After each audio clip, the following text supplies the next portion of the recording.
அருட்பெருஞ்சோதியை பார்த்துட்டோம். சரி, இப்ப ஐயா வீட்டுக்கு போகணுமா? சரி ரைட்டு, எல்லாமே முடிஞ்சு போச்சு. இப்போ அருட்பெருஞ்சோதி அருட்பெருஞ்சோதி தனிப்பெருங்கருணை அருட்பெருஞ்சோதி இந்த மந்திரத்துல 3 முறை ஏன் சொல்றாங்க? ஒரு முறை தனிப்பெருங்கருணை. அப்ப தனிப்பெருங்கருணை மட்டும் என்ன பாவம் பண்ணுச்சு? அதையும் 3 முறை சொல்ல வேண்டியதானே? ஏன் பாரபட்சம் கட்டுறது? சொல்லுங்க, நீங்க சாமி புக் எல்லாத்தையும் படிச்சுட்டீங்க. என்ன அதான் இல்ல படிச்சுட்டு வேற ஏதாவது புக்கு வச்சான்னு கேட்டாரு ஒரு 10 நாளைக்கு முன்னாடி. நீங்களும் படிச்சிருக்கீங்க, கொஞ்சம் இல்ல, நீங்க 2 வருஷம் படிச்சுட்டு இருக்கீங்க. ஏன் 3 முறை அருட்பெருஞ்சோதியும் ஒரு தனிப்பெருங்கருணையும் அந்த வெப்சைட்ல இருந்ததுங்க. இயற்கை இது இருப்புது அருட்பெருஞ்சோதி, அருட்பெருஞ்சோதி தனிப்பெருங்கருணைன்றது இந்த உணர்வுக்கு வருது. இந்த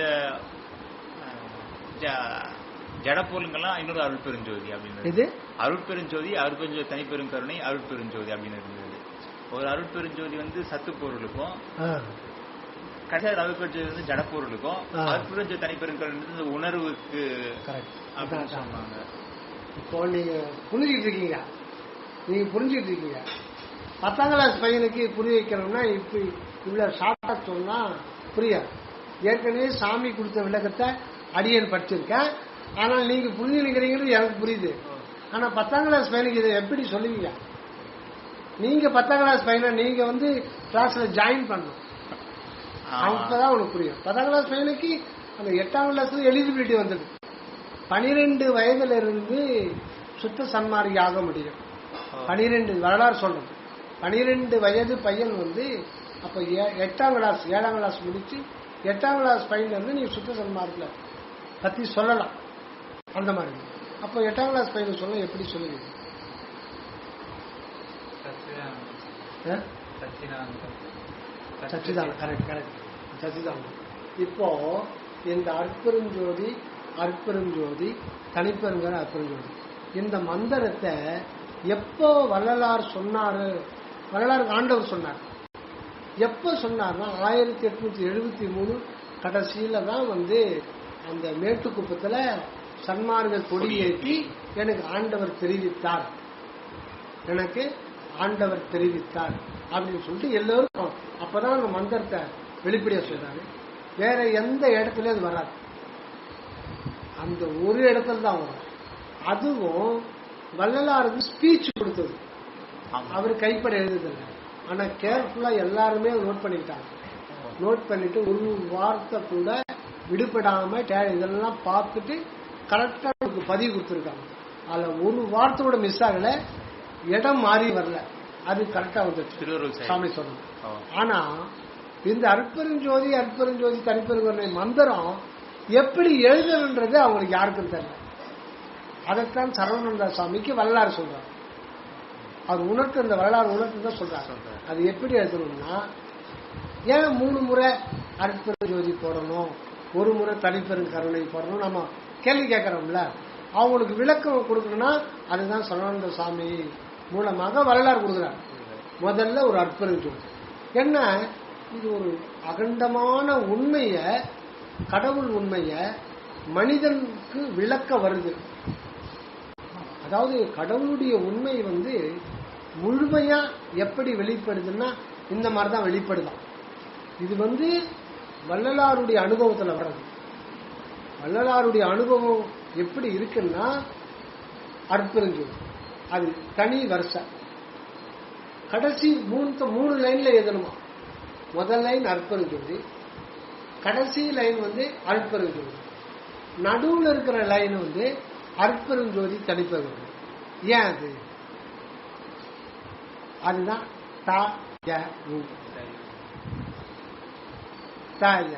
இப்போ மேட்டுக்குப்பத்துல வள்ளலார் இந்த அருட்பெருஞ்சோதி அந்த இதுக்கு முன்னாடி சிவாய நம சிவாய இந்த மந்திரத்தெல்லாம் இந்த முறை எல்லாவற்றையும் தவிர்த்து திருவருள் சாதக சகாய திருவருள் மகா வாக்கிய திருமந்திரமாகிய அற்பெருஞ்சோதி அற்பெருஞ்சோதி தனிப்பெருங்கருணை அற்பெருஞ்சோதின்னு எனக்கு ஆண்டவர் சொன்னாருன்னு சொல்லல. அந்த சென்டென்ஸ் எப்படி அமைதுன்னா, எல்லாவற்றையும் தவிர்த்து விட்டு இந்த முறை அந்த இன்பத்தை இறை இன்பத்தை அனுபவித்தல் பொருட்டு சாதக சகாயம் சாதனம் அப்படின்னாலும் சாதனம்னாலும் ஒண்ணுதான். சாதனம் அப்படின்னா பிராக்டிஸ், நீங்க ஒரு பயிற்சி பண்ணணும். அந்த பண்ண போற பயிற்சிக்கு இது உதவி பண்ணும். இதனுடைய உதவி இது சொல்ற பிரகாரம் நீங்க பயிற்சி பண்ணணும்னு சொல்லிட்டு ஆண்டவர் எனக்கு ஒரு மந்திரத்தை தெரிவித்தார். அந்த மந்திரம் தான் எப்படி எழுதுங்க, அற்பெருஞ்சோதி அற்பெருஞ்சோதி தனிப்பெருங்கருணை அற்பெருஞ்சோதி. இந்த மந்திரத்தை தெரிவித்த தருணம் எனது உள்ளத்தில் எழுந்த ஐயம் திரிவு மயக்கமர என் உள்ளத்தில் எழுந்த ஆன்மநேய ஒருமைப்பாட்டுரிமையை பற்றி உங்களிடம் குறிக்கின்றேன் குறிப்பிப்பேன் அப்படின்றார். இது ஒரே வாக்கியமாகும். முதல்ல கட் பண்ணலாம்ல. இந்த மந்திரத்தை எனக்கு ஆண்டவர் சொன்னாரு, நான் உங்ககிட்ட சொல்றேன் அப்படி சொல்லல. எல்லாவற்றையும் தவிர்த்து இந்த மந்திரத்தை எனக்கு வெளிப்படுத்திய தருணம் எனது உள்ளத்தே ஐயம் தெரிவி மயக்கமின்றி எழுந்த ஆன்மநேய ஒருமைப்பாட்டுரிமையை பற்றி உங்களுக்கு குறிப்பிப்பேன். இப்போ ஆண்டவர் அப்படி சொன்னாரு, அதை வாங்கி இவர் தோசை திருப்பி வேற மாதிரி கொடுக்குறாரு. என்னன்ட்டு அது ஆன்மநேய ஒருமைப்பாடு. அந்த மந்திரமே ஆன்மநேய ஒருமைப்பாட்டுரிமை பற்றி சொல்றது. அதனால்தான் சுத்த சன்மார்க்கத்தின் முக்கிய லட்சியமாகிய ஆன்மநேய ஒருமைப்பாட்டுரிமை எங்களுக்குள் எக்காலத்தும் எவ்விதத்தும் எவ்வளவும் விலகாமல் நிறைந்து விளங்க செய்தித்தல் வேண்டும். தேவரீர் திருவருட்பெருங்கடை. இந்த ஆன்மநேய ஒருமைப்பாட்டுரிமை பத்தி டீட்டெயிலா சொல்றதுதான் அற்பெருஞ்சோதி தனிப்பெருங்கருணை அற்பெருஞ்சோதி. ரொம்ப சுருக்கி பிரஸ் பண்ணி அந்த டோட்டல் மந்திரத்தையும் அப்படியே கம்ப்ளீட்டா பிரஸ் பண்ணி நானோவை ஆக்கி நேனோ டெக்னாலஜில கொண்டு வந்து நேனோ டெக்னாலஜில கொண்டு வந்துடுறா. சின்ன என்ன சேர்த்து 4 பேர் தான், வள்ளலாரோட சேர்த்து 5 பேர், மொத்தம் 5 பேர். அப்போ நேனோ டெக்னாலஜில கொண்டு வந்துட்டு ரொம்ப சின்னது அந்த டெக்னாலஜி. முதல்ல பேச வரும்போது, ஆனா இப்ப அது வேற மாதிரிலாம் சொல்றாங்க. அப்ப வரும்போது ஒரு 25 வருஷம் இந்த மாதிரி டெக்னாலஜி வரப்போதான். லேடிஸ் கட்டிக்கிற புடவைய மடிச்சு வட்டி பெட்டி உள்ள வச்சிடலாமா அப்படின்னு நாங்க எங்க தெரியல பேசிக்கிட்டாங்க. எனக்கு சொன்னாங்க 10வது படிக்கும் போது பேசிக்கிட்டாங்க. அதுக்கு பேர் தான் நேனோ டெக்னாலஜி. ஆனா இப்ப வேற மாதிரி டெஸ்கிரிப்ஷன் கொடுக்குறான். அப்ப நேனோ டெக்னாலஜினா இந்த மாதிரி வந்துருமா, புடவை மடிச்சு அந்த வத்தி பெட்டிக்குள்ள வச்சிடலாமா.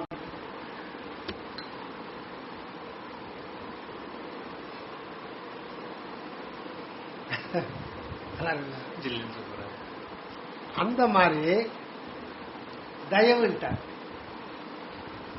3 எழுத்து மொத்த திருவருட்பாவம் 6000 திருவருட்பாவம் அதில் அடக்கிட்டார். அந்த ஆன்மநேய ஒருமைப்பாட்டுரிமை பற்றி குறிப்பிட்டு சொல்லிட்டு அப்புறம் தான் சொல்றாரு, என்னை ஏறால் நிமிஷம் ஏற்றி விட்டது யாதெனில் தயவு என்னும் கருணை தான்.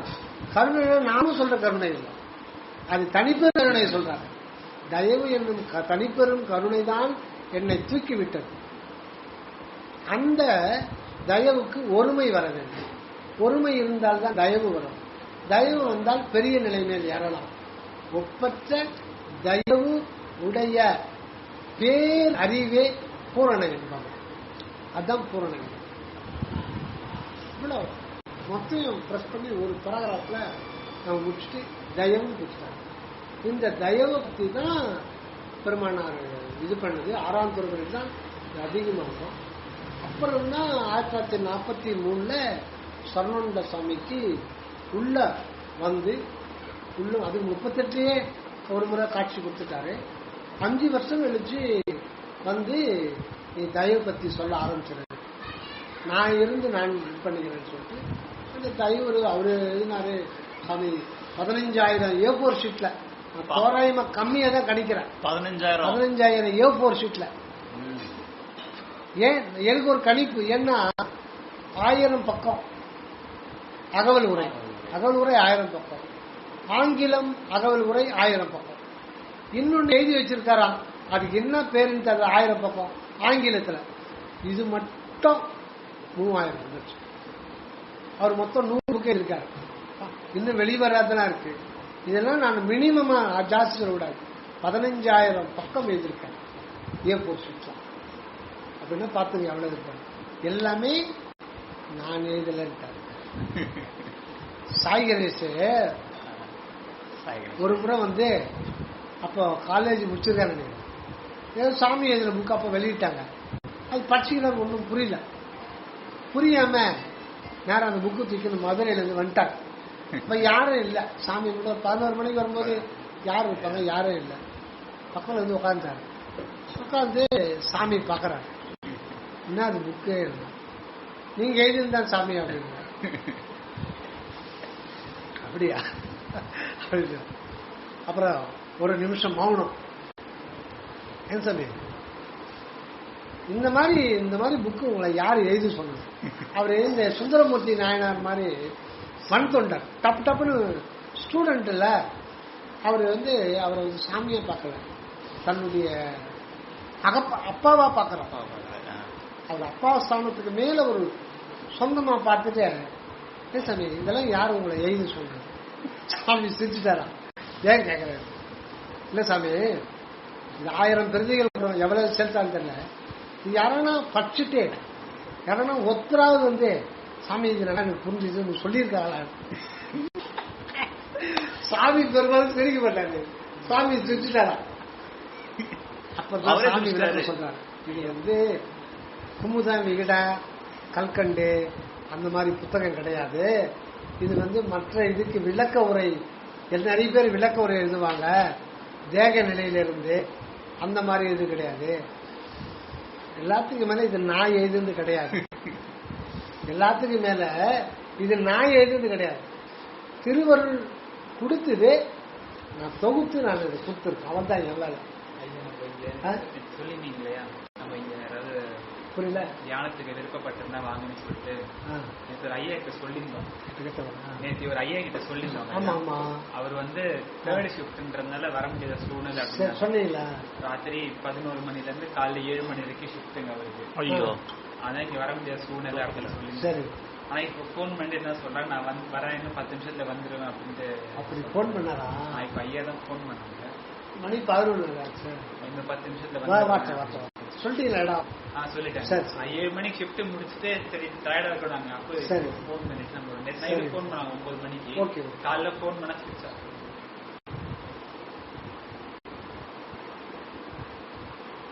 செமையா இருந்துச்சு. சத்விசாரம் சூப்பர், இதுவும் சூப்பர். செவிக்கு உணவும் நல்லா இருக்கு, வாய்க்கணும் நல்லா இருக்கு. அப்புறம் வந்து குழந்தைக்கு யாருக்கும் சர்க்கரை இருக்கு, காயில போட்டா இனிக்கும், சீக்கிரம் கரைஞ்சிடும். ஆனா இவ்வளவு பெரிய கற்கண்டு குழந்தைக்கு கொடுக்க முடியுமா? 1 வருஷம் குழந்தைக்கு தொண்டையில மாட்டிக்கும். அதனால அந்த பக்குவம் இல்லாத நிலையில கொடுக்க முடியாது. நல்லா பல்லுலாம் வரணும். அது பல்லு வரும்போது சில கற்கண்டு கொஞ்சம் ரொம்ப கடினமா இருக்கும், கடிச்சு சாப்பிடணும். ஆனா ரொம்ப நேரம் நாக்கில் இருக்கும். சர்க்கரை போட்ட உடனே இனிக்கும், பட் உடனே டிசேபியர் ஆயிடும். ஆனா கற்கண்டு ரொம்ப நேரம் சப்பி சாப்பிடலாம். கமர்கட்டுலாம் கூட அப்படிதான். கமர்கட்டு ரொம்ப நேரம் வாயில வச்சு ஊட்டிட்டு இருக்கலாம். இது ரொம்ப நேரம் இருக்கும், நமக்கு மனசுல தங்கிடும். அந்த வாயில போட்ட கற்கண்டு அந்த உதாரணம் கூட அது கரைஞ்சு போயிடும். சர்க்கரை 2 நிமிஷம் கரைஞ்சு போயிடும், கற்கண்டு 1/4 மணி நேரம் 10 நிமிஷம் இருக்கும். ஆனா இதுக்கு பேர் கரையாத கற்கண்டுன்றார் வள்ளலார். இந்த திருவருட்பா கரையாத கற்கண்டு, இது கரையவே கிடையாது, இனிச்சுக்கிட்டே இருக்கும். அப்படி இருக்கும்போது இது ஆரம்பத்துல பக்குவம் இல்லாத குழந்தைங்க சாப்பிட்டா இங்க மாட்டிக்கணும். அப்புறம் சொன்ன பிறகு அவரு திருப்தி ஆயிட்டார். இப்போ மேல அருட்பெருஞ்சோதி, கீழே அருட்பெருஞ்சோதி, நடுவுல அருட்பெருஞ்சோதி தனிப்பெருங்க. இப்படிதான் அது அந்த தயவை இது பண்ண. இப்ப மேலகிற அருட்பெருஞ்சோதி ஈக்குவல் டு தான், அருட்பெருஞ்சோதி தனிப்பெருங்கருணை ஈக்குவல் டு யா, கடைசியில வர அருட்பெருஞ்சோதி ஈக்குவல் டு ஊ. இப்ப தயவு வந்துச்சுங்களா? இப்ப அந்த டீட்டெயில் நான் பார்க்கலாம். மேலகிற அருட்பெருஞ்சோதி, அடியில 3வது வரி அருட்பெருஞ்சோதி, அது எதை குறிக்குது அப்படின்னா இது மொத்தமே கடவுள் தான், இது மொத்தமே அருட்பெருஞ்சோதி உலகம் தான். அந்த பராபரம் சொல்ற மாதிரி இது அசத்து பொருள், இதுக்கு உணர்வு இருக்கு, அது உணர்வு இல்லை, அந்த இதுல வரலாறு அப்படி வரல. மொத்தமே இறைவன் தான். அது தோற்றம் இருக்கும்போது அதை அதுகிட்ட நம்ம அதனுடைய உணர்வு நிலையில கான்டாக்ட் பண்ண முடியாது. இப்ப அந்த கடவுளுடைய பெருஞ்சோதி இப்ப இந்த மரத்தின் வண்ணத்தில் தோற்றிட்டு இருக்கு. மரமா இருந்தது அப்போ ஒரு உயிரினமா, அதை ஒரு மனிதன் வெட்டனா, அதை வெட்டி பலகையாக்கனா, அதை பலகையாக்கி ஒரு சிற்பி கிட்ட கொடுத்தான். அவன் தன்னுடைய கலையை அதை அப்ளை பண்ணி விநாயகர் தயவு அதை எழுதியிருக்கான். இப்ப இதெல்லாம் கூட கடவுள் உள்ளிருந்துதான் செய்யறார். இந்த தச்சன், மரம் வெட்டவன் வெவ்வேறெல்லாம் கிடையாது. அனைத்துமே இந்த கலை எல்லாரும் நம்ம விநாயகர் சதைய கட்டையில வெட்டிட முடியுமா? அது பாருங்க, அது ஃபுல்லாவே இருக்கு. அதுல எந்தெந்தத்துல எவ்வளவு பள்ளம் வரணும்னு ஒரு கணக்கு இருக்கு. இப்ப அது மிஷின்ல செஞ்சிடறாங்க. டோட்டலா எல்லாத்தையும் மிஷின்ல பண்ண முடியாது. ஒரு இது மட்டும் இது பண்ணும், அப்புறம் கையில தான் செதுக்கணும். இதுல ஒரு சின்ன மிஸ்டேக் இருந்தாலும் அது பண்ண முடியாது. அப்போ அந்த கலைத்திறன், கலை அறிவு அளித்து கழிப்பினில் உயிரெல்லாம் அலை வர வகுத்து அற்புறுது சொல்றாரு இல்லைங்களா? அப்போ குருவி பாருங்க கூடு கட்டுது, அதுக்கு வாயும் அதுதான், அதுல மூக்கும் அதுதான், கையும் அதுதான். அந்த சிட்டுக்குருவி கூடு கட்டுங்க, அது முட்டை போட போறோம்னு தெரிஞ்ச 3 நாளைக்கு முன்னாடி அந்த உள்ளொலி உணர்த்துறோம். அது நினைக்காது நம்ம முட்டை போட போறோம், நம்ம எந்த மரத்துல போய் நார் உரிக்கலாம்னு அது நினைக்காது. பட் உள்ளொலி உணர்த்துறோம். அதனுடைய சுபாவ குணமா இருந்து எல்லா உதவியும் அந்த உள்ளொலி செஞ்சு அந்த உள்ளொலியே அந்த குருவிக்குள்ள சுபாவ அதையே உணர்ந்துடுது. அது ஆச்சரியம். அந்த அற்பெருஞ்சோதி ஆண்டவரே அந்த குருவி ஆகிய ஜீவனாவும் இருந்து அதுக்கு அப்பால அதுக்குள்ள உள்ளொலியாவும் இருந்து அது டைரக்ட் பண்றாரு. அந்த குருவி பின்ற மாதிரி 1000 பேர் சந்தானம் பின்ன முடியுமா? 5 விரல வச்சுன்னு இருக்கோம். நமக்கு எல்லாம் இருக்கு. இன்னும் கூட இன்ஸ்ட்ருமெண்ட் எடுத்துங்க, வேற கூட எடுத்துங்க, அது மாதிரியே பின்ன முடியுமா? ரைட்டு. அந்த குருவி பின்ன கூட்ட கரெக்டா உரிச்சு முடியுமா? உரிக்க கூட உங்களால முடியாது. அந்த அளவுக்கு ஸ்ட்ராங்கா பின்னி வச்சிருக்கோம். இப்போ முதல்ல ஒரு நார் எடுத்து போச்சு, வரிசையா நார் எடுத்து போச்சு, கடைசி நார்ல இருந்து உங்களால உரிக்க முடியுமா? எந்த நாரை எப்படி பின்னிக்குதுன்னு அதுக்கு மட்டும்தான் தெரியும். அப்ப அதுக்கு கலை பாருங்க, இது மனிதனை விட அதிகமா இருக்கு உண்மையில. இவன் சாப்ட்வேர் ஆடுவாரு, சிலந்திக்கு கண்ணும் தெரியாது ஒன்றும் தெரியாது.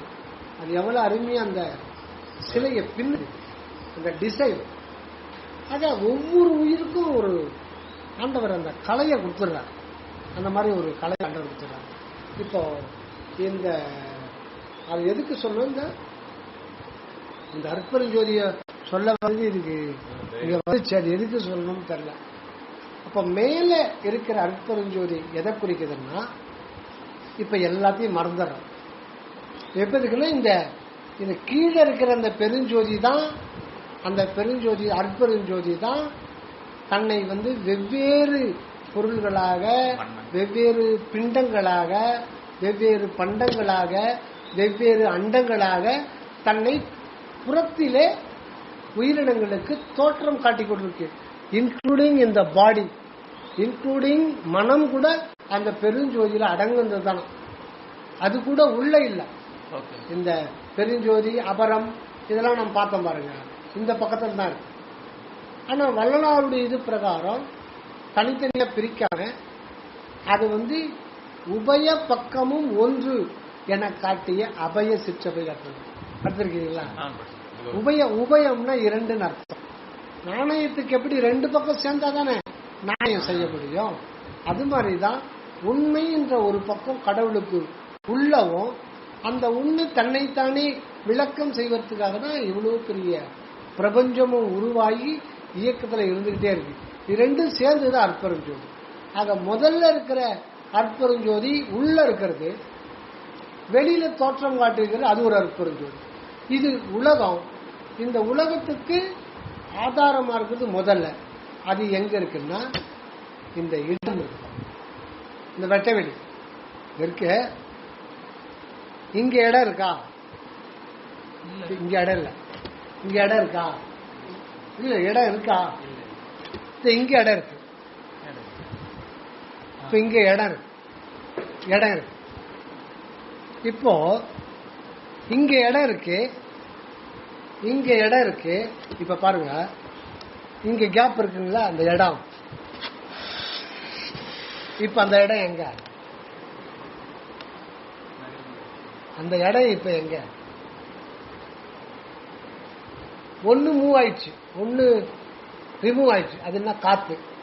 காத்து விலகிடுச்சு, ஆனா இன்னொன்னு விலகல. அதுக்கு பேர் தான் இடம். பெருகல இந்த இடம் கேப். இந்த கேப் விலகாது, அதுதான் ஆகாயம். ஆகாயம் உங்களுக்கு விலகவே விலகாது. ஒரு பானை இருக்கு, காலி பானை. காலி பானைக்குள்ள என்ன இருக்கு? அது அதுக்குள்ள என்ன இருக்கு? காற்று. நீங்க காலி பானையில தண்ணி ஊத்துறீங்க, எது வெளியில போகுது? காற்று வெளியில போனாதான், இது வெளியில போனாதான் தண்ணி உள்ள உட்கார முடியும். ஆக காற்று வெளியில போகுது. ஒண்ணு வெளியில போகாது, வெளியில போக முடியாது, போக வைக்க முடியாது. அது என்னது? அதுதான் இடம், அதுதான் ஸ்பேஸ், அதுதான் ஆகாயம். ஆகாயம் அறிவு சம்பந்தப்பட்டது.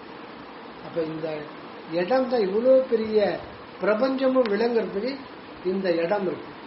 இது இது இது இருக்கிறதுக்கு எது இடம் கொடுத்திருக்குன்னா இந்த ஆகாயம். ஆகாயம் இல்லாத இடமே கிடையாது. ஒரு மலையே இருந்தாலும் அந்த மலைக்கு இடம் கொடுத்திருக்கிற ஆகாயம் அது விலகல்.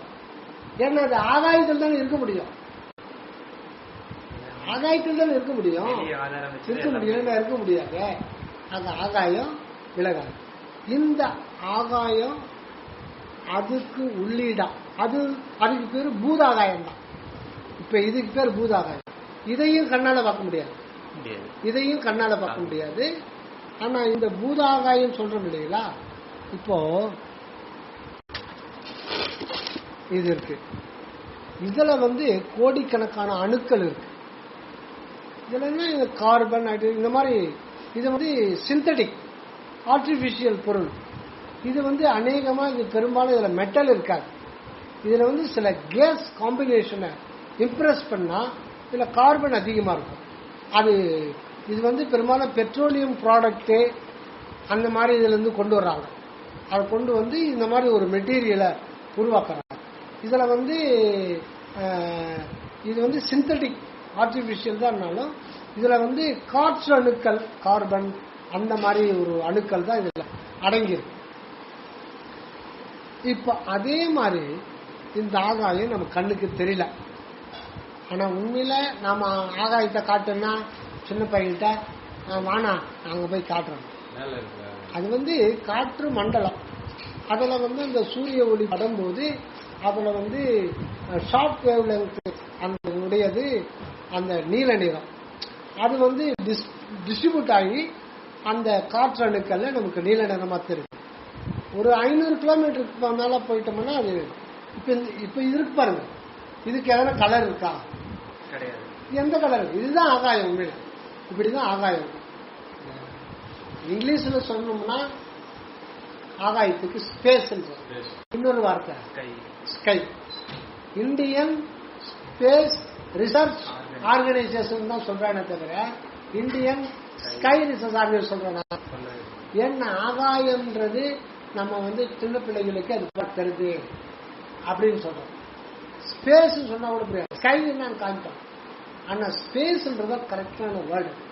அதனால்தான் ஸ்கை ரிசர்ச் போட மாட்டாங்க, ஸ்பேஸ் ரிசர்ச். ஆனா தமிழ் அப்படி கிடையாது. தமிழ ஆகாயம், ஆகாசம், அம்பரம், வெளி, வெட்ட வெளி, பாழ். பாழ் பாழ்னு ஒண்ணு இல்லை, அதனால பாழ்னு பேர். இதுக்கு மேல ஒன்று அருமையான வார்த்தை இடம். இடம்ன்ற வார்த்தை தான் அற்புதமான தமிழ் சொல். வெளி, இந்த வெளி அதான் மெய் வைத்து அழியா வெறுவெளி கனில் உரு தெய்வப்பதியாம் சிவமே சிவமே. மெய் அப்படின்னா உண்மை, சத்தியம், சத்துப்பொருள், இயற்கை உண்மை. இந்த மெய் வைத்து இதுக்கு உள்ளிடா அந்த சத்துப்பொருள் இருக்கு, அதான் அழியாத வெளி. இது எப்படி அணுக்களால் ஆனதோ அதே மாதிரி இங்க இருக்கிற ஆகாசமும் ஆகாச பூதத்தானது. வான்பூத அணு, ஆகாச பூதம் என்கின்ற மிக மிக சிறிய அணுச்செருவிகளால் ஆனத்தான இந்த ஆகாசம். ஒரு கடுகளவு கேப் இருக்குன்னு வைங்க, ஒரு கடுக ஓட்ட போறோம், அதுக்குள்ள ஒரு கேப் இருக்கு. அதில் கோடிக்கணக்கான ஆகாச அணுக்கள் சேர்ந்துதான் அது ஒரு இடமாகும். அப்படின்னா இந்த பிரபஞ்சத்தில் எவ்வளவு இருக்கும் பாருங்க ஆகாச அணுக்கள். இப்ப அதை பத்தி அப்புறம் பார்ப்போம். இப்போ இந்த ஸ்பேஸுக்கு உள்ளீடா இருக்கிற ஸ்பேஸ் தான் அந்த மெய்ப்பொருள் வெளி. அதுதான் அன்பு வெளின்னு சொல்றோம். அதுதான் அற்புதம். அது அற்புதம். இப்ப நம்ம வெளியில பார்க்கறது அதனுடைய இன்னொரு பக்கம், உண்மையினுடைய இன்னொரு பக்கத்தை தான் அது பொருட்சக்தி, கிரியா சக்தி, ஞான சக்தி, யோக சக்தி, அருட்சக்தி. இந்த 5 சக்தியுமே மேல இருக்கிற அருட்பெருஞ்சோதி அதுக்கு உள்ள அடங்கி இருக்கு. அது வெளியில இங்க விளங்கும் போது தான் உங்களுக்கு நமக்கு இந்த பிரபஞ்சமா இருக்கு.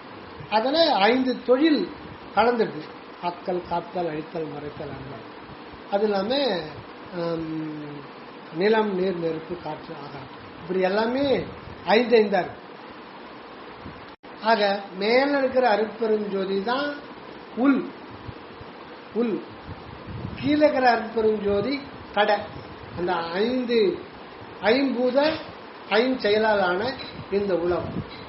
நடுவுல பத்தி எதுவுமே சொல்லலையா? கடவுள். கடை முடிஞ்சு போச்சு. கடல்றது கடைசியில் இருக்கிற அற்புதம். உள்ளு முடிஞ்சு போச்சு. ஆனா வள்ளலார் நடுவுல இன்னொன்னு அற்பெருஞ்சோதி தனிப்பெருங்கருணை சொல்றாரு. அது வரமாட்டேன், எதுலையுமே வராது. பராபரத்திலையும் வராது, கடவுள்லையும் வராது, எதுலையுமே வராது. அந்த அற்பெருஞ்சோதி தனிப்பெருங்கருணை அப்படின்னு ஏன் வைக்கிறாங்க? அது என்னன்னா அதுதான் ரொம்ப ரொம்ப முக்கியம். இந்த ரெண்டும் கடவுளை 2 பக்கம்தான். ஆனாலும் இந்த 2 பக்கத்தையும் அனுபவிக்கிறதுக்கு ஒரு ஸ்டேஷன் வேணும். ஒரு ஸ்டேஷன், அதுக்கு ஒரு இடம் வேணும். அதுக்கு இடம் தான் பேர். அந்த இடம் எங்க இருக்குன்னா அதுதான் இந்த விண்ணணு. விண்ணணுன்னு சொல்றோம்ல, இப்படி பண்ணாலும் ஒதுங்காம இருக்கு பாருங்க. அந்த விண்ணணு தான் அன்பு. ஒவ்வொரு விண்ணணுவுமே ஆன்மாவும். ஒரு கடுகுள்ள பல லட்சம் கோடி விண்ணணு இருக்குன்னா இந்த பிரபஞ்சத்துல எவ்வளவு பேசி எவ்வளவு மனிதர்கள் இருப்பாங்கன்னு பாருங்க.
அப்போ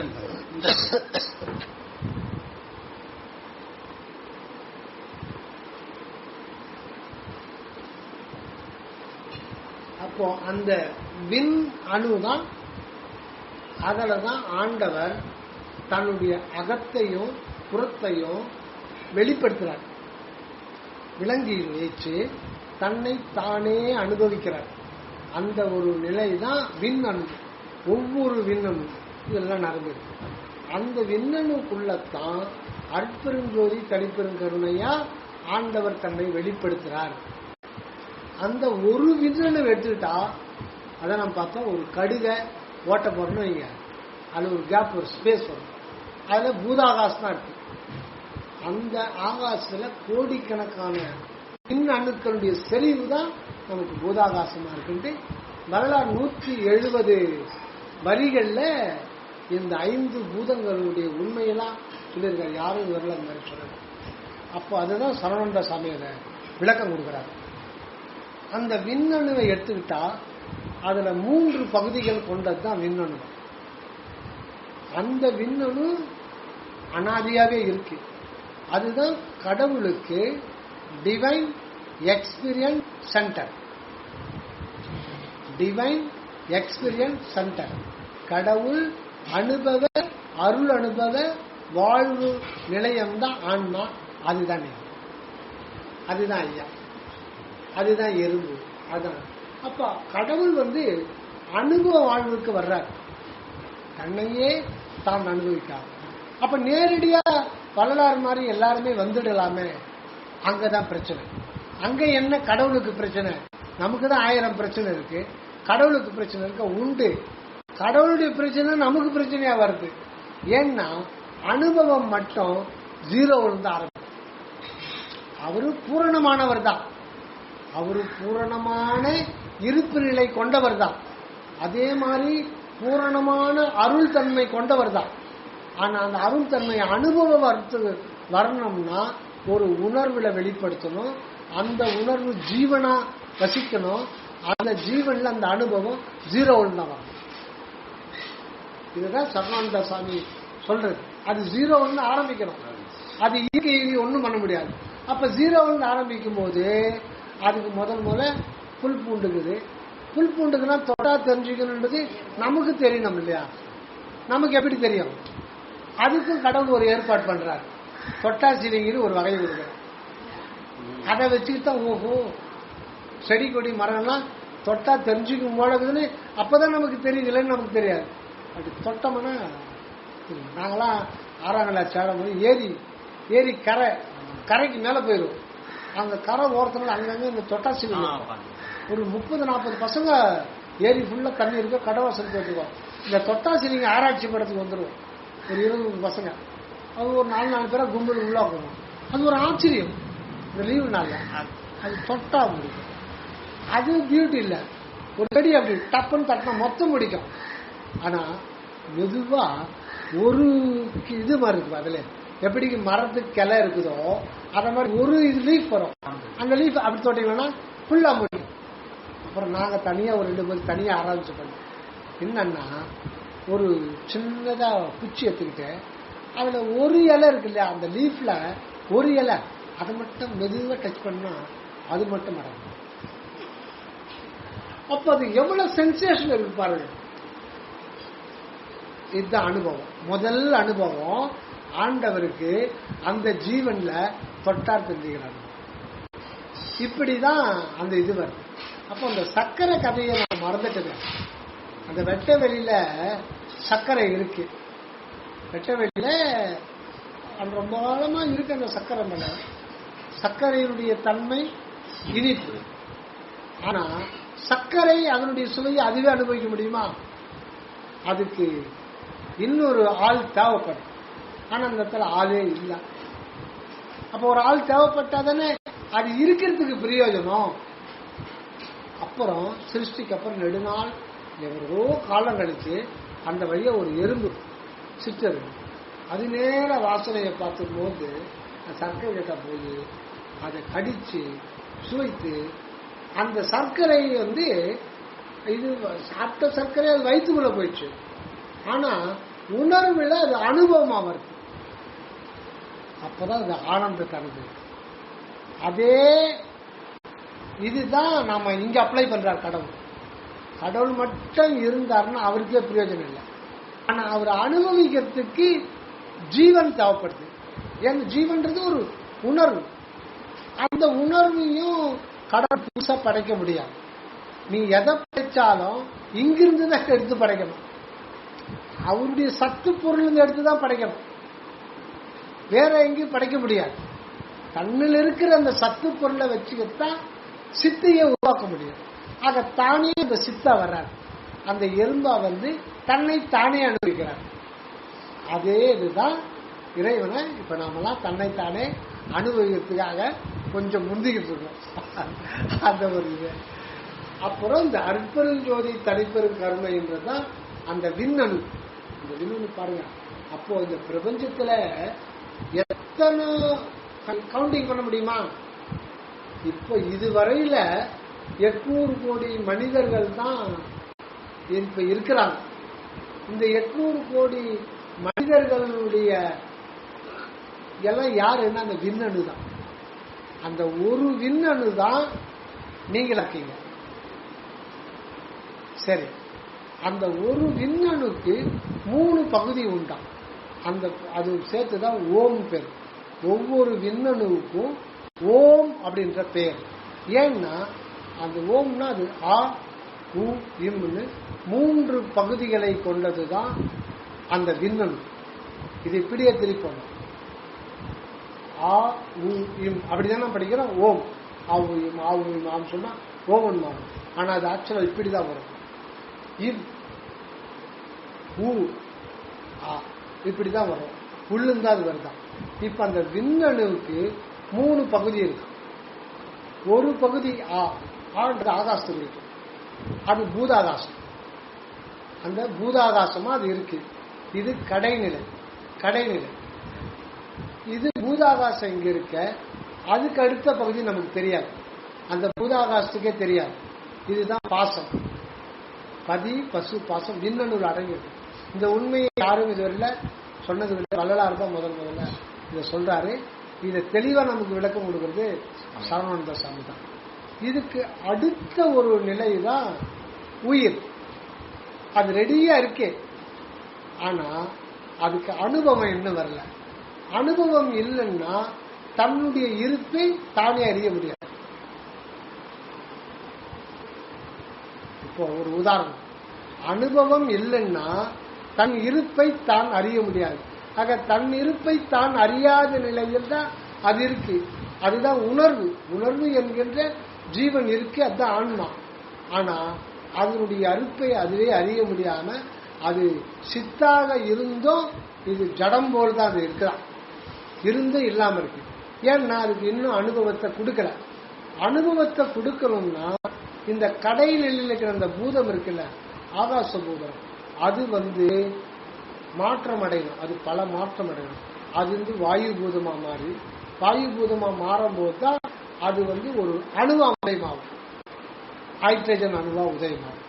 முதல்ல ஒரு நம்முடைய கடைநிலை ஹைட்ரஜன் அணுவா இருக்கு.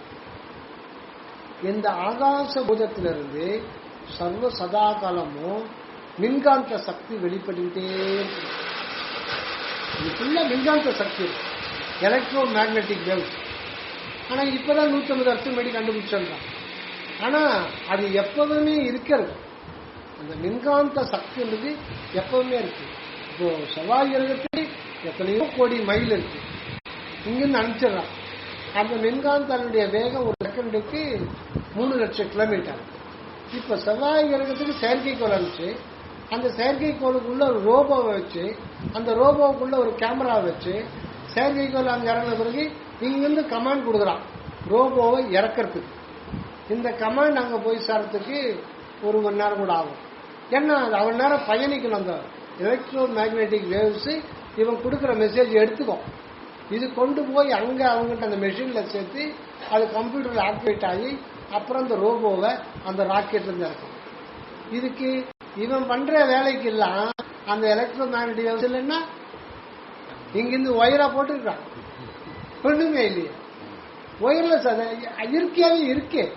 நான் தான் கண்டுபிடிச்சேன், அதுக்கு கடவுளை மறந்தார். ஐயா சாப்பிடுங்க, சாப்பிட்டு அப்ப நம்ம அப்பால நாம போறதில்லை, கடவுள் பக்கமே போறதில்லை.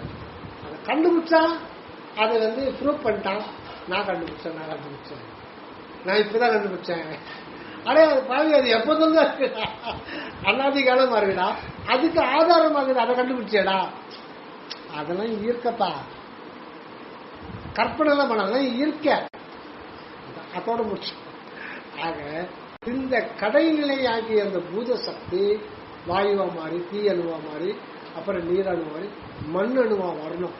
மண்ணணுவும் மண்ணணு, அதுக்கு பேர் தான் கல்லணு, எல்லாம் ஒண்ணுதான், ஒரு அணு. அததான் அது பல கோடி வருடம் அப்படியே தான் இருக்கும். எது வரையில நமக்கு பௌதிக அணு, பௌதிக பிண்ட தேகம் கிடைக்கிற வரையில அது ஒரு மண் அணுவா தான் இருக்கும். அதுக்கு உள்ள இருக்கிற இடைநிலையோ, அதுக்கு அப்பால் இருக்கிற என்ற உள்ளொளி, அது உணர்வு தான் இருக்கும். அந்த உள்ளொளி தான் கடவுள் பரிபூர்ணமா ஒவ்வொரு அணுவுக்குள்ள இருக்கார். எது இந்த உள்ளொளியிலிருந்து தான் இந்த உயிர் வரும். இது உலகம். இது மூணும் தனித்தனியா பிரிக்கவே முடியாது. இதுதான் பதி, பசு, பாசம்.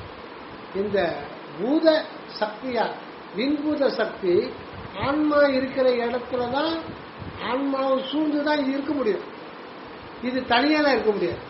ஆக இது இருக்கிற இடத்துல இது இருக்கும். இது இருக்கிற உள்ளொளிக்கு உள்ளதான் இது, இதுக்குள்ளதான் உள்ளொளி. அப்போ பதி, பசு, பாசம், இது மூணுத்தையும் எக்காலம் பிரிக்கவே முடியாது.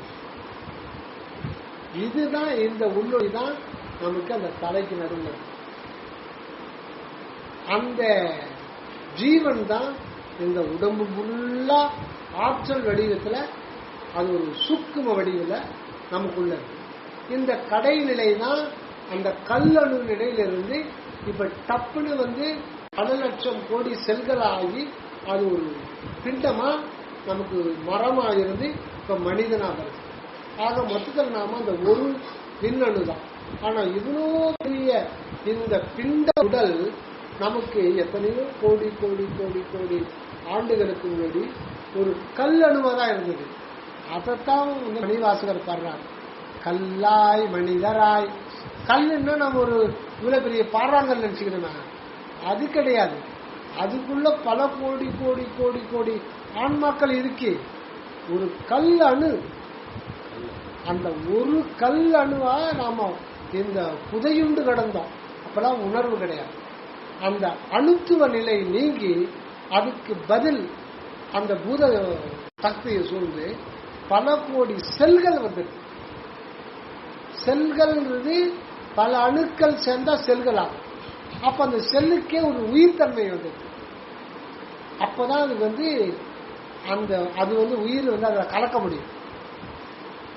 இந்த உயிராற்றல் எப்ப கலக்க முடியும்னா, நீங்க ஒரு கல் பூத அணுவாவோ இல்ல தங்க அணுவாவோ இரும்பு அணுவாவோ நாம இருந்த பொழுதுதான் இது இதுல இணைந்து இருக்கும். ஆனா அதுல உயிர் சக்தி விளங்க முடியாது. உயிர் சக்தி விளங்கணும்னா இந்த பூத அணுக்கள் நீங்கி செல்களாலான பௌதிக உடம்பு கிடைக்கும் போது இது அறிவு விளங்கி இதுக்கு ஓரறிவு, ரெண்டறிவு, இந்த மாதிரி அறிவு விளங்கா இருக்கு. ஆக அந்த ஒரு விண்ணணுவில தான் என்ற முதல் நிலை, அது உள்ளொளியார், அதுதான் கடவுள். அதுதான் அந்த அற்பெருஞ்சோதி, அந்த அகண்ட வெளிமுற்றும் நிறைந்த அற்பெருஞ்சோதி தன்னை ஒரு அணுவுக்குள்ள அணுவாக்கி வச்சு ஒவ்வொரு அணுவுக்குள்ள அதிலிருந்து தான் அந்த ஆன்மாவும் ஜீவனும் வெளிப்பட்டு தானே ஒரு அனுபவத்துக்காக உயிர் உணர்வாகி வெளிப்பட்டு இந்த உடலை தாங்கிக் கொண்டு விட்டோம்.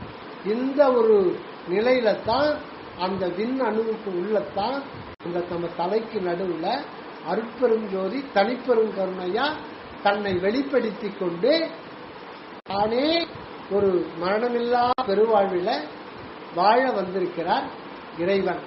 இப்படிதான் ஒவ்வொரு எறும்பு கூட ஒரு நாளைக்கு அந்த வள்ளலார் மாதிரி அந்த ஒளி உடம்பை பெற்றுதான் ஆகணும். என்ன இறைவனுக்கு தலையெழுத்தாது. ஒவ்வொரு அணுவிலையும் இறைவன் தான் வாழணும். இந்த வாழ்வு நம்முடையது அல்ல, இந்த வாழ்வு நம்முடையது அப்படி நினைச்சாலே பிரச்சனை தான். இங்க வாழ வந்திருக்கிறது நானு அப்படின்னாதான் பிரச்சனை வரும். அப்படின்னாலே பிரச்சனை வந்துடும். இங்க வாழ வந்திருக்கிறது நான் அல்ல, இந்த வாழ்வு என்னுடையது அல்ல, எல்லாம் உள்ளே நினைக்கும் போது நமக்கு எந்த பிரச்சனையும் இல்லை. இந்த பாரத்தை தூக்கி அவரு மேல வச்சிடணும். வருத்தப்பட்டு பாரம் சுமக்கிறவர்களே நீங்கள் என்னிடத்து வாருங்கள், நான் உங்களுக்கு இளைப்பாறுதல் தருவேன்னா, இளைப்பாறுதல் எப்ப கிடைக்கும்? அந்த பாரத்தை எடுக்கணும். அந்த பாரத்தை வாங்கி அவரு வச்சுப்பாரா? அவருக்கு பிரச்சனை வந்துடுமே. உண்மையில் அந்த பாரம் கிடையவே கிடையாது. அந்த நான் எனதுன்றது மயக்கமாகிய பாரம். அந்த பாரம் நீங்கிச்சுன்னா இங்க வாழ வந்திருக்கிறது நான் தான். நான் நீ ஆகிய வண்ணத்தில் வாழ வந்திருக்கேன். நான் கொண்ட திருக்கோலம் நீ என்கின்றார். உன்னை யார் என்று எண்ணி எண்ணி நீ பார்க்கிறாய். அந்த ஒரு பாடல்ல அந்த கடைசியில சொல்றார், நான் கொண்ட திருக்கோலம் நீ.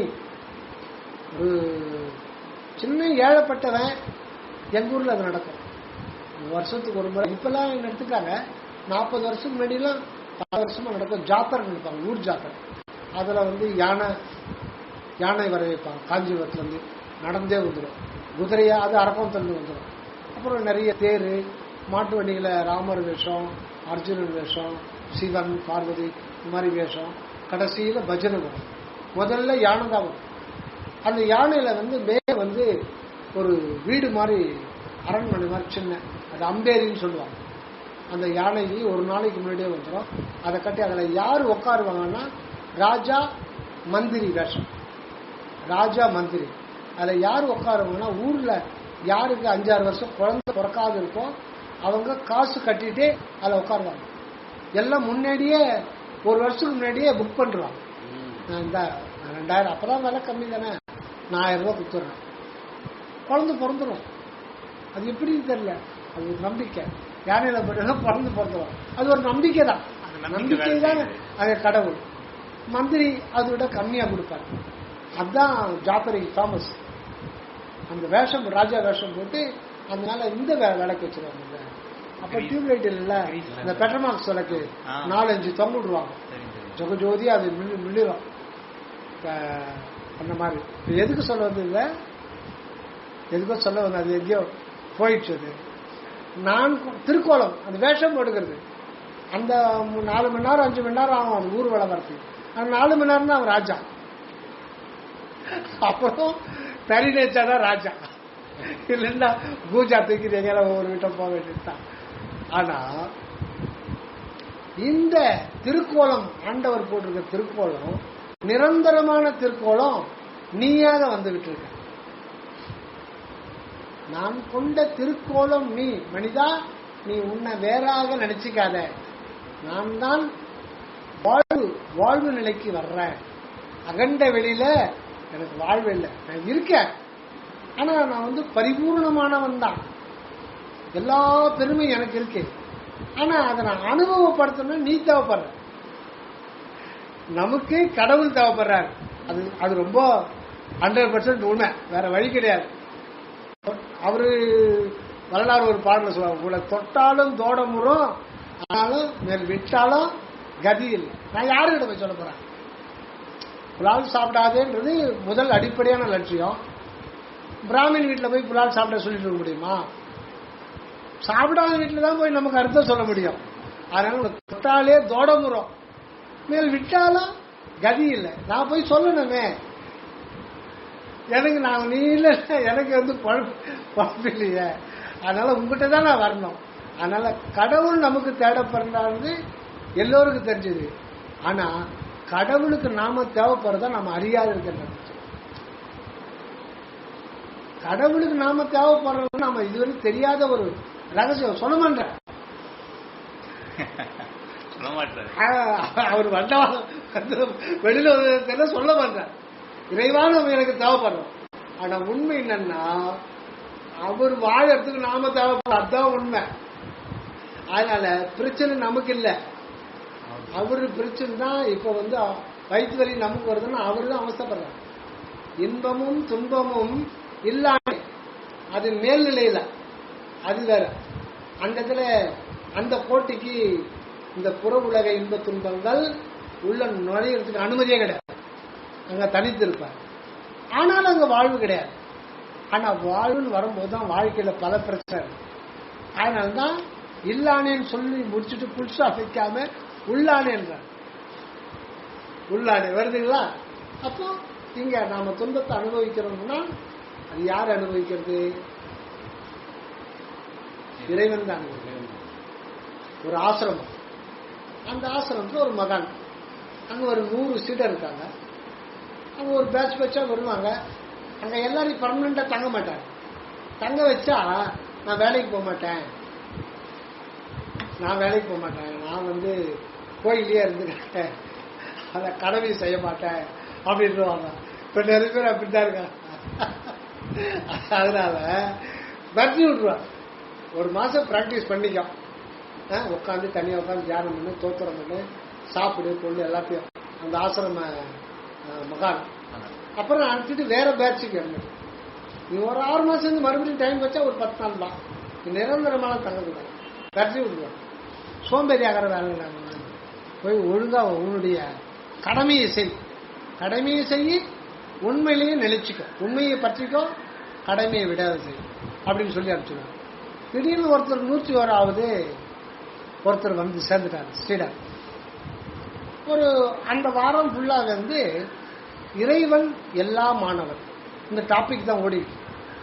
இறைவன் தான் எல்லாமா இருக்காரு, இறைவன் தான் நம்ம உயிரா இருக்காரு, நம்முடைய உடலா இருக்காரு, நம்முடைய ஆன்மா இருக்காரு. அது இல்லாம அவருக்கு அந்நியமா நாம தனியா இங்க வந்து யாரும் இருப்பு கொள்ள முடியாது. ஆக இறைவன் தான் நாம இருந்து நம்முடைய அனுபவமாக எல்லாத்தையும் அனுபவிச்சிருக்காரு அப்படிலாம் சொல்லிட்டு வர்றாரு. ஒரு வாரம் இது போகுது. 7வது நாள் இது முடிய போகுது சப்ஜெக்ட். வந்த சீடன் வந்து அது உண்மைதான், ஆனா அவருக்கு வந்து ஏத்துக்க முடியல, அவருக்கு அதை டைஜஷன் பண்ண முடியல, இன்னும் அனுபவம் வரணும். அப்புறம் எல்லாத்தையும் முடிச்சார். சாமி ஒரு சந்தேகம் சாமி, நீங்க வந்து இறைவன் தான் சகமாகி சிவனாகி ஈசனாகி ஜீவனா, அதுதான் தான் ஒரு தானாய் தானே தானாய் ஊன் உயிர் விளக்கும் ஒருதனி பொருளே, அதுவினில் அதுவாய் அதுவே அதுவாய் பொதுவில் நடிக்கும் பூரண போல. இந்த உடம்பு ஆகட்டும், உயிர் ஆகட்டும், மனமாகட்டும், இறைவன் எல்லாமானவன் சொல்லி முடிச்சுட்டு அத நீ ஆகவும் நானாகவும் அதுவாகும், அவன் இவன் உவன், அது இது உது, அவள் இவள் உவள், அனைத்துமே இறைவன் தான். இறைவனுக்கு அந்நியமா வேறு எதுவும் வந்து இங்க இருக்க முடியாது. இன்றைக்கு இல்லை, என்றைக்கும், அன்றும் சரி இன்றும் சரி என்றும் சரி இறைவன் ஒருவர் மாத்திரமே இருப்பது மட்டுமே உண்மை. எல்லாரும் அங்கிருந்தவங்க எல்லாரும் ரொம்ப இன்ட்ரெஸ்டா கேட்டாங்க. இவருக்கு வந்து அது ஏத்துக்க முடியல. சரி சமய சந்தேகம், சொல்லு மகனே சொல்லு, நீங்க சொல்றது நல்லாதான் இருக்கு சாமி, உண்மையும் சொல்ல, நீங்க சொல்றது கேட்கறதுக்கு நல்லாதான் இருக்கு, இறைவனே தான் நானா வந்திருக்காரு, என்னுடைய அனுபவம்லாம் அவர் தான் ஏத்துட்டு இருக்காரு அப்படின்னு சொல்றீங்க. நான் அதை பத்தி இல்ல, நான் வந்து இங்க வரத்துக்கு ஒரு வாரத்துக்கு முன்னாடி 10 நாளுக்கு முன்னாடி நான் பஸ் ஸ்டாண்ட்ல நின்னேன். சும்மா நானே சிவனே நின்றுங்க. 2 கண்ணம் கரல்னு திம்மா மாதிரி 2 பேரும் சட்டை போடாம லுங்கி கட்டிக்கிட்டு தண்ணி ஃபுல்லா போட்டு எனக்கு 2 சைட்ல நின்ட்டாங்க. பஸ் ஸ்டாண்ட்ல நின்றுகிட்டு ஓரமா நின்னா கூட பரவாயில்ல, இவன் ஒரு பக்கம் அவன் மட்டும் வந்து நின்னான், தள்ளாடின்னு வந்து நின்ட்டான். இவன் அவனை பார்த்து பேசிக்கிறான், அவன் அவனை பார்த்து பேசுகிறான், நடுவில் நான் மாட்டிக்கிட்டேன். அவன் பேசுறான் எச்ச கொத்த கொத்தியா எம்மூத்துல, இவன் அவனை பார்த்து பேச வைக்கிறான். சரி நான் பார்த்தேன் இவனுக்கு நாம மாட்டுக்கிறோம்னு நான் அப்படியே பேக்கரை வாங்கி அந்த பக்கம் போயிட்டான். 2 பேர் டே மச்சான் என்னடா அவன் அந்த பக்கம் போறான் விட்டு படா அப்படின்னு திருப்பி அங்கே போய் நின்ட்டான். நின்றுக்கிட்டு இப்ப அவனுக்கு பிரச்சனை ஓஞ்சி போச்சு. இவன் பிடிச்சான், என்னடா எங்களை பார்த்தா அவனுக்கு கேவலம் பார்க்கதா, என்ன என்ன பார்த்து ஒதுக்குற அப்படின்னு சொல்லிட்டு சண்டை வாக்குவாதம் வந்துச்சு. நான் உங்களை ஒன்றும் சொல்லலையா, எல்லாம் வேணாம், என்னை பார்த்தா மட்டமா தெரியுதா, என்னை பார்த்தா குடிக்கார மாதிரி தெரியுதா இப்படின்னு வாக்குவாதம் அதிகமாகி போச்சு. மொத்தம் பிடிச்சி குத்துறான். மொத்தம் என்னடா இப்படிலாம் அடிக்கிற சத்தியவான்னு கையை இப்படி வச்சு என் வயிற்றுல ஒரே பண்ண, ஒண்ணுமே பண்ணல சாமி, ஒரே பஞ்சு பண்ணான், அவ்வளவுதான். நான் சுருண்டுட்டேன், மரவட்ட மாதிரி சுருண்டுட்டேன். அப்புறம் பஸ் ஸ்டாண்ட்ல வந்து அவனை பிடிச்சின்னு அடிச்சு துரத்தி விட்டாங்க. என்னால் எழுந்துக்கவும் இல்லை. 1/4 மணி நேரம் இந்த சுருண்டு தான். அந்த மாதிரி அவன் வந்து அந்த கருங்குன்ன மாதிரி, நான் கடோத் கஜன்னு சொல்லுவாங்களே கதையில, அந்த மாதிரி என்னை குத்திட்டு போயிட்டான். வலி தாங்க முடியல. சரிப்பா, அதுக்கும் இதுக்கும் இன்னும் சம்பந்தம் என்ன சாமி அப்படி கேட்டீங்க? இவனா கதையா சொல்லியிருந்தேன். அந்த 1/4 மணி நேரம் பட்ட அவஸ்தை எனக்கு தான் தெரியும், எனக்கு தான் நொந்துச்சு, கடவுளுக்கு நொந்துச்சு. நீங்க சொல்ற மாதிரி பார்த்தா கடவுள் தான் நானாகவும் இருந்து அனுபவிக்கிறார் தான் நீங்க சொன்னீங்க. அப்ப அந்த கடவுள் தானே அனுபவிக்கிறேன், எனக்கு வந்துச்சு. இப்ப நீங்க கடவுள் என்ன மாணவர்னு சொன்னீங்க. இந்த கேள்வி நான் கடவுள்கிட்ட கேட்டேன், இந்த கேள்வி நானும் கேட்டுட்டு இருக்கேன். வழி எனக்கு மட்டும் போட்டு அந்த சீடர்களுக்கு தான் பக்கத்துல இது மாதிரி பேக்கு மாற்று இந்த மாதிரி பயங்கரமான கேள்வி கேட்டானே, நமக்குலாம் இந்த ஐடியாவே வரலையே. பாயிண்ட்ல எடுத்து விட்டானே, சாமி அடுத்தது என்ன சொல்ல போறாங்க அப்படின்னு சாமி வந்து சிரிச்சிட்டார். சிரிச்சுட்டு, சரிப்பா உனக்கு தான் வலிச்சுது. ஏன் வலிச்சுது, என்ன காரணத்துக்கு? அவன் குத்தலாம், எங்க குத்துனா, இங்க குத்துனா, இது மொத்தம் கறிதான், இது மாமிசம் தான். இந்த மாமிசத்துல குத்தனா யாருக்கு வலிச்சுது? எனக்கு தான் தம்பி வலிச்சுது, துடியார் துடிச்சுட்டேன். அதுதான் ஏன் வலிச்சுதுன்னு கேட்டேன். இதெல்லாம் ஒரு மாகாணம் கேட்கிற கேள்வி. அது குத்தனா வலிதான் வலிக்கும், அதுதான் ஏன் வலிச்சுதுன்னு கேட்கிறேன்றார். கல்லுக்கு வலிக்குமா? கல்லு வந்து ஜடம், என்ன ஜடமா? நீங்க கல்லுக்கு எனக்கு கம்பேர் பண்றீங்க. இல்லப்பா, யோசனை பண்ணி சொல்லு. கல்லு ஜடம், அதுக்கு உணர்வு இல்லை, அதனால வலிக்காது. உனக்கு உணர்வு இருக்கு, உணர்வு இருக்கு, ரைட்டு. அந்த உணர்வுக்கு இது ஏன் அனுபவம் ஆகுது? உணர்வுக்கு எந்த காரணத்தினால இந்த வலி வந்து நீயா வாலண்டரியா உணர்றியா, அதுவா உணர்த்துதான். இல்ல நானா வாலண்டரியா உணர்ற அடிச்சா வலிக்காதான் ஏன் வலிக்குது? நீயா உணர்றியா, நீயா அப்படி நினைச்சீங்க, நான் நினைக்கிறதுனாலே அவர் வந்து அவன் குத்துனா வலிக்குது, அதுதான் ஏன் வலிக்குது தெரியல. குத்துனா வலிக்குதான் சார் வலிக்கும், அதான் கேட்கறேன்னா திருப்பி திருப்பி ஏன் வலிக்குது யாருக்குன்னு தெரியல, யாராவது சொல்லுவான்னு தெரியல. அந்த நான் என்ற வண்ணம், அந்த உணர்வுக்குள்ள அதுக்கு ஒரு வண்ணம் இருக்கு. வண்ணம், வண்ணம்னா கலர்ல, பெயிண்ட் இல்ல. அது என்ன வண்ணத்தில் அந்த உணர்வு விளங்குதுன்னா நான் என்ற வண்ணத்தில் விளங்குது. நான் இருக்கிறேன் என்ற வண்ணம். அந்த வண்ணத்துல உன்னால விளங்க முடியுமா? நான் தான் விளங்குறேன், ஷூர். ஆமா, இப்ப விளங்குறது நான் தான், நானா விளங்குறேன். இப்போ இந்த நொடி, ஆமா, அடுத்த நொடி, ஆமா, 100 வருஷத்துக்கு பிறகு அது செத்து போற. ஏன் செத்து போற? இப்ப விளங்குவது நான் என்ற வண்ணத்தில் நீ விளங்குவது உனக்கு சாத்தியம் என்றால் ஏன் 100 வருடத்துக்கு அப்புறம் சாத்தியமாக கூடாது? இப்பொழுது உன்னால் அது சாத்தியம்னா அந்த உணர்வுக்குள்ள நான் என்ற வண்ணத்தில் விளங்குவது சாத்தியம் என்றால், இந்த உணர்வு என்றாலே அது நான் என்ற வண்ணத்தில் தான் விளங்குது, அது இயற்கை. உனக்கு ஏன் அப்புறம் சாத்தியம் இல்லாத போது? உனக்கு என்ன பிறந்த தேதி 1964 சாமி, அதுக்கு முன்னாடி நீ இல்லையா? எனக்கு தெரியாது சாமி, அப்பதான் பிறந்தேன். அதுக்கு முன்னாடி நீ இல்லையா? இல்ல சாமி. அப்ப திடீர்னு நீ எப்படி வந்த?